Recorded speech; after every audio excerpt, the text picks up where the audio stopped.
Instagram റീലിലൂടെയുള്ള ലൈംഗിക അതിക്രമ ആരോപണത്തെ തുടർന്ന് കോഴിക്കോട് ഗോവിന്ദപുരം സ്വദേശി ദീപക് ജീവനൊടുക്കിയ കേസിൽ പ്രതി ഷിംജിത മുസ്തഫ സംസ്ഥാനം വിട്ടതായി സൂചന. ഇവർ മംഗളൂരുവിലേക്ക് കടന്നുവെന്നാണ് പോലീസിന് കിട്ടിയിരിക്കുന്ന വിവരം. ഇതേ തുടർന്ന് അന്വേഷണം അയൽ സംസ്ഥാനത്തേക്കും വ്യാപിപ്പിച്ചു.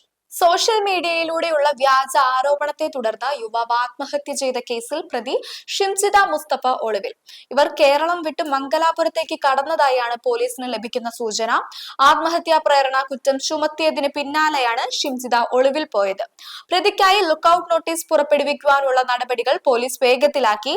ബസ് യാത്രക്കിടെ ദീപക് എന്ന യുവാവ് അപമര്യാദയായി പെരുമാറിയെന്ന് കാണിച്ച് ഷിംജിത വീഡിയോ പ്രചരിപ്പിക്കുകയായിരുന്നു. എന്നാൽ ഇത് വ്യാജമാണെന്ന് തെളിഞ്ഞതോടെയാണ് ദീപകിന്റെ മരണത്തിൽ ഷിംജിതയ്ക്കെതിരെ കേസെടുത്തത്. നിലവിൽ സൈബർ സെല്ലിന്റെ സഹായത്തോടെ പ്രതിയുടെ ഒളിത്താവളം കണ്ടെത്താനുള്ള ശ്രമത്തിലാണ് അന്വേഷണ സംഘം.